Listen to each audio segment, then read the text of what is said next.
Bureau of Budget Management and Research. He is the numbers money man, Lester Carlson. Good morning, Lester. Good morning, Chris. Good morning, Sabrina. Hi, I understand you wanted to come on and provide some clarification regarding a story that we ran and this transfer authority, this letter that the governor sent over to Speaker Tina Munya Barnes. That's what happens when you talk so fast. Yeah. I know it's the mask. I'm watching you guys, and I know it's the mask. Don't worry. So yeah, hey, this. First of all, I was watching your wrap up with your CNMI correspondent and stuff, and I understand that there's a need for public awareness of what's going on, and I truly appreciate the job that you guys are doing in being able to disseminate, the information. Chris loves to hit me up with his iPhone, and he's like cameraman in a reporter, editor all at once, and he knows how to track me down. Nessa knows how to track me down. Right. The only thing that I wanted just to be absolutely clear about, and it's more of a nit than anything else, is the story that ran yesterday.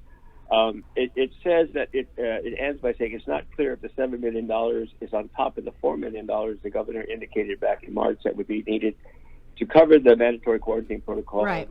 Yeah. So I just wanted to be on record as stating that the $7 million is the fund source that we're using to take care of the quarantine facilities and other associated costs that are necessary for supplies, equipment, ventilators, masks, all that stuff. The $4 million that we were initially going to tap included utilizing some broad applications of the governor's emergency powers.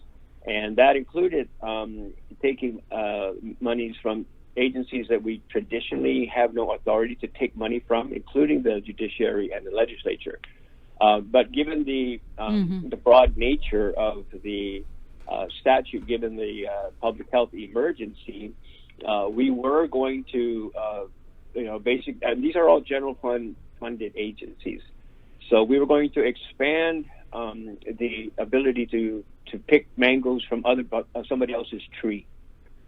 We thought about that, and we kind of decided not to pursue that simply because right after we did that, we got some word on the stimulus program and the speed in which we hope some of this stimulus aid will come into Guam.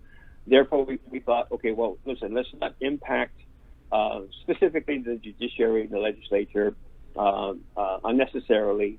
Let's just go back and pick, $7 million worth of mangoes from, within the governor's 15% transfer authority. So the last part of the story just basically says it's not clear if the 7 is on top of that. We haven't done the $11 million transfer. We are only doing the $7 million.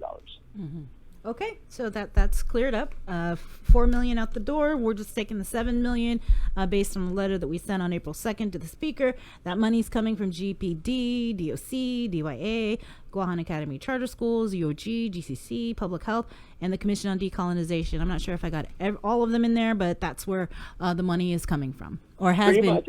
And then on top of that, I had my staff call and get a hold of every single agency and let them know when the stimulus money comes in, we will transfer these funds back. Right. So we're trying to make people whole once the stimulus money comes in. So how much money total has been transferred out? How much money is the governor using to transfer authority to help support COVID? Oh, it's just this and $350,000, because when she issued her first emergency declaration, that's normally accompanied by a $250,000 appropriation to cover the costs under that emergency. So we did a $250,000 transfer, and then we did because she declared a public health emergency, there's a statutory authorization that allows her to transfer $100,000. So it's $7 million but before that, it was 350,000. So we're at 7,350,000 right now. So 7.3 million in transfer authority she used. With the hopes of being able to, restore everybody once the stimulus money comes in. Okay. Is there like a limit? You said 15% was her transfer authority that she has? 15% of the general fund agencies under which she has control. If we took a broad stroke of 15% of the general fund, which is like, these $800 million, it sounds like a lot of money, but when she's restricted in she can't take money from, like, say, under normal circumstances, the judiciary and the legislature and a few other DOE operations fund. Now, those are taboo. So, you have to take into account the totality plus the exceptions to be able to get down to what it is that she has legislative authority to do. So what is that amount? Pardon me? What is that amount that she can spend up to? We've never had to go that high, thank God. Yeah, and hopefully we don't. We've like last year, we had to clean up some of the books, and we transferred $5 million just to be able to take care of outstanding government of Guam health insurance premiums for the retirees, the retiree medical dental life premiums. We had a change in carrier, but we had an obligation to a company that provided insurance services for 2019. So instead of adding to the deficit, we made a cognizant decision to. So are you guys having to redo the budget? The numbers that you guys submitted it, when was it, in March, whenever the deadline was, and the budget has to be passed, a new one for next fiscal year. It would seem that considering what's happened with COVID and money that's being moved around, that new numbers would have to come out, a new projection. Are you guys working on that? Yeah, we submitted the budget as required by law on January 31st. Yeah, that was the $1 billion budget? Yeah. Okay. Okay. And the governor's executive budget request for 2021. And if you look at the timelines, COVID was not anywhere near what we thought it would have, become. We recently issued the numbers for February, because once we close the books on February receipts, we issue a revenue report that covers the general fund, and a special fund report that covers like the tourist attraction fund and Guam Highway Fund and customs fund. Those numbers just happened to show at that point in time that the COVID pandemic hasn't really affected the government yet, but we still went ahead and instituted some plans that the governor announced. I think she did that in March, where we were doing things like extending payments for BPT, waiving interest and things of that nature. Yeah, so we've done essentially $31 million worth of cuts. We will be issuing the March consolidated revenue and expense report, which is really where most of the information comes from, because the taxes are shown in that one, and then the special revenue fund, which shows what the tourist attraction numbers are coming in. That's a different report, but they're issued on the same day. We'll have a better idea for public consumption discussion and where do we go next once we have those numbers, because if you look at the numbers now, it's not evidencing itself from the February numbers, but the March numbers will be coming out very soon. Are we going to have to see measures like they're doing in the CNMI, where they're having to furlough people, they're having to reduce their budget expenses by 50%? Do you foresee drastic initiatives having to be implemented here? I don't. I pray that we don't have to do anything like that, simply because The situation in Saipan was long in the making, and it was just like they've been just like hit with typhoons and other kinds of things, and this was kind of like the straw that broke the camel's back. I pray for them. I pray for the people in Puerto Rico who just can't seem to get a break. I'm looking out my window right now, and it's a beautiful day. I don't foresee a meaningful reduction in government services, and also, more importantly, the contributions that the government as a whole makes to the community in as far as contracts for services, which it's vitally needed to keep the economy moving while we transition back into opening up more retail and getting people back into work.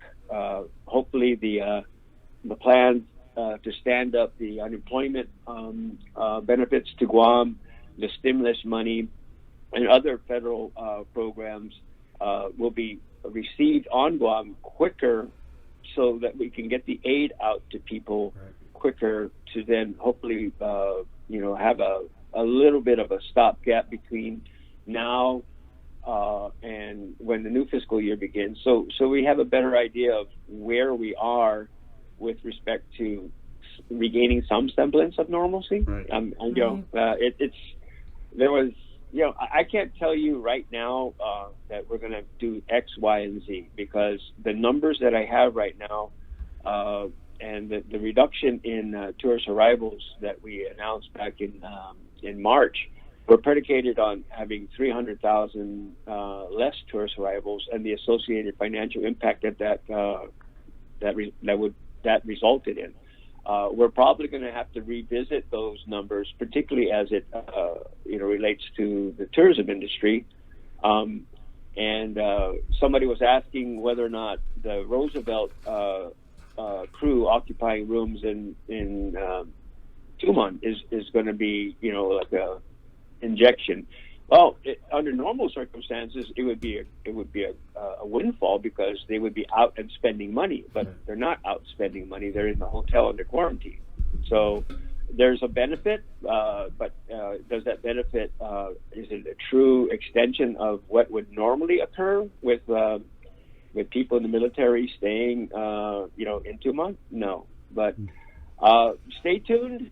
We will have as much information available for discussion based upon projections and trends, the receipt of federal money, and how that money is. That's 130 million, right, Lester? That's what we're looking at. I think I heard that was just the economic stimulus, right? There are other buckets of money. There's the CARES Act has. So Les, I think it's 300 million in federal assistance. Nice. So what we want to ask is there a chance that after all this, with getting these hundreds of millions of dollars of Uncle Sam's money, that we could actually end up sitting prettier than we were before COVID, or no? Chris, if it doesn't get any worse, I think that we will be able to mitigate a lot of what has transpired by assisting where our focus really is on the private sector and helping the Department of Labor stand up that unemployment assistance program. We're really, really, really trying to get people who are currently affected by reduced or no hours some income. So if things start to come back to normal sooner rather than later, and God knows what sooner means, then I just think that we'll I don't think we're going to benefit. That's probably the wrong word, but will we have mitigated some of what it is that could have been worse? And I think the answer, Chris, to your question is we hope that it's mitigated to a great degree. Whether or not there's going to be anything that even resembles a surplus at the end of the year, I doubt that. But will it help with the bleeding that's occurring now? It certainly will. Mm-hmm. So just for clarification, what we can expect is a revised budget to be submitted to the legislature?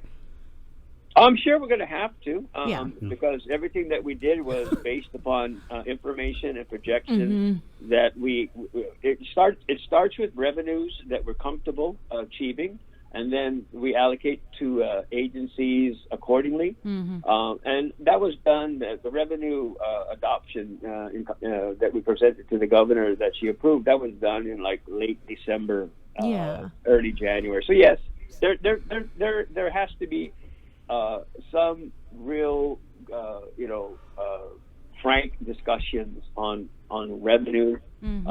When are we going to be able to have a meaningful discussion on that? Certainly, not now. Right now, there's too much in flux. Right.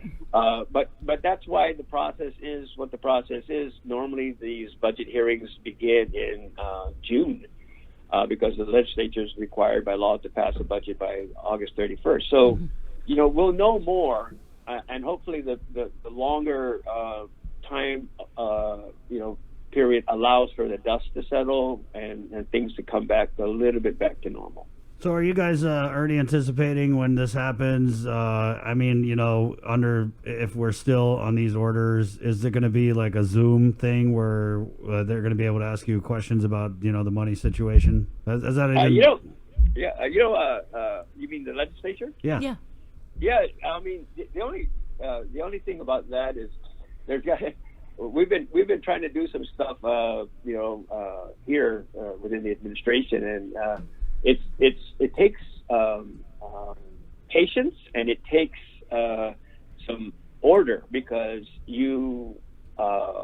everybody should have their device on mute, your video on, and then you gotta raise your hand. So you only get 2 questions. Well, no.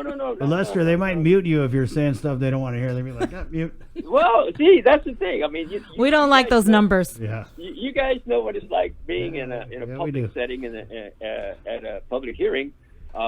Sometimes you get interrupted, so it's going to be difficult to have a dialogue under what is normal communication circumstances, let alone one that's more structured. But listen, I for one have a pre-existing, I'm an at-risk individual, so I am really very, very, very averse to going to places that I haven't been to. I go to my office and I go home, and that's about it. Well, that's what you should be doing anyway, right? Yeah. Okay, Lester. And every once in a while, some wind therapy, but that's by myself, so that's okay. Right. Yeah. Well, thanks, Lester. We're going to keep your number handy. No, Sabrina, I understand when I talked to Nestor yesterday, you might not have had my number. Listen, Nestor calls me, Chris calls me. Please, feel free to call me. I definitely will. Oh, you just made a big mistake right there, Lester. No. I've known Sabrina since ever since. Yeah, no, she's a little too giddy to have your number. Thank you, Lester. Thanks. All right, take care. Okay, Okay, be safe. Lester Carlson, BBMR. Well, there you go. That's a conversation we've been wanting to have for a little bit now. Is like with the budget, where are we? Can we just get a final reading of the numbers from the JIC, and then we're gonna end on a little nice note for you guys. On a nice note. Okay, the Joint Information Center, the latest release that we received from them.